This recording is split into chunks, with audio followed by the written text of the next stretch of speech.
திண்டுக்கல் மாவட்டம் அருகில் உள்ள ஒரு சின்ன கிராமத்தில் நடந்த உண்மை சம்பவம் இது. டாக்டருக்கு படித்து முடித்த ஒரு ஆண் தனியார் மருத்துவமனையில் மருத்துவராக பணிபுரிந்து வருகிறார். இவருக்கு அவர்கள் வீட்டில் வரன் பார்த்து வந்தனர். ஜாதகம் அது இது என்று சொல்லிக்கொண்டே வரன் தள்ளி போய்கொண்டே இருந்தது.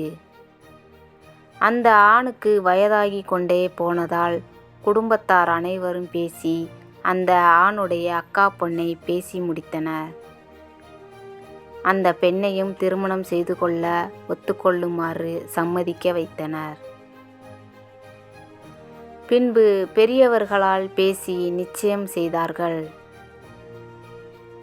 அந்த சகோதரிக்கு இந்த டாக்டரை விட 14 வயது சிறியவள். அந்த பெண் பள்ளி படிப்பு அப்பத்தான் முடித்திருந்தாள். இருந்தாலும் திருமணம் நல்லபடியாக முடிந்தது. மாப்பிள்ளை பொண்ணும் ஹனிமூன் போவதற்காக புறப்பட்டனர். அங்குதான் ஆரம்பமானது யாருமே எதிர்பாராத சம்பவம். ஹனிமூன் போன பெண்ணிற்கு இப்படி ஆகும் என்று. மாப்பிள்ளை டாக்டர் என்பதால் அவர் ஹனிமூன் டிஃபரண்டாக இருக்க வேண்டும் என்பதற்கு பல வித்தைகளை அந்த பெண்ணிடம் விளையாடி கொண்டிருக்கிறார். அந்த பெண் சிறுமி என்பதால் எதுவும் தெரியாமல் ஒன்றுமே புரியாமல் டாக்டர் சொன்ன எல்லா விஷயத்தையும் செய்துள்ளார். அப்படியிருந்தும் டாக்டருக்கு கட்டில் விளையாட்டில் திருப்தி இல்லை.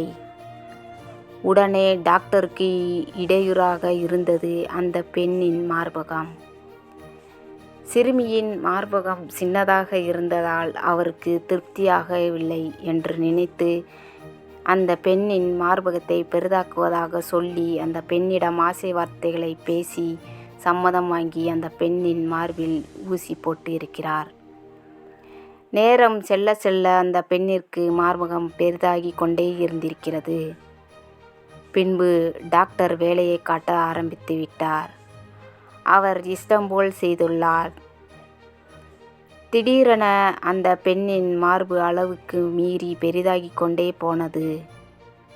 அந்த பெண்ணுக்கு வலி தாங்க முடியவில்லை. கத்தி அழ ஆரம்பிக்கிறாள். டாக்டர் காமக்கொடூரனாக மாறி அந்த பெண்ணின் மார்பகத்தை கசக்கி அழுத்தி அவன் ஆசையெல்லாம் தீர்த்து கொள்ள ஆரம்பித்தான். இந்த பெண்ணுக்கு வலி அதிகமாகி கொண்டே இருந்ததால் மார்பகமும் பெரிதாகி கொண்டே சென்றதால் மாப்பிள்ளை டாக்டரிடம் சொல்லி புலம்பியுள்ளார். பின்பு அந்த டாக்டர் அங்குள்ள வேறு ஒரு மருத்துவரிடம் சென்று அவளுக்கு வலி மற்றும் தூக்கத்துக்கு மட்டும் மாத்திரை வாங்கி கொண்டு அங்கிருந்து ஊருக்கு வந்தனர். வீட்டுக்கு வந்தவுடன் அந்த பெண் அவளின் அம்மாவிடம் அங்கு நடந்த எல்லா விஷயத்தையும் விவரமாக சொன்னாள். பின்பு அந்த பெண்ணின் அம்மா வேறு ஒரு மருத்துவரிடம், அதாவது திண்டுக்கல்லில் உள்ள மிகப்பெரிய மருத்துவமனையை கொண்டு சென்று பார்த்தாள். அங்கு அந்த பெண்ணை பார்த்த மருத்துவர் சிறுமியின் மார்பகத்தை அறுவை சிகிச்சை மூலம் எடுக்க வேண்டும், இல்லையென்றால் அந்த சிறுமியின் உயிருக்கு ஆபத்து என்றார். உடனே அறுவை சிகிச்சை செய்தார்கள். அந்த சிறுமியின் உயிரை காப்பாற்றி விட்டார்கள். இதுக்கு அப்புறம் உங்களுக்கு தெரியும் அங்கு என்ன நடக்கும் என்று.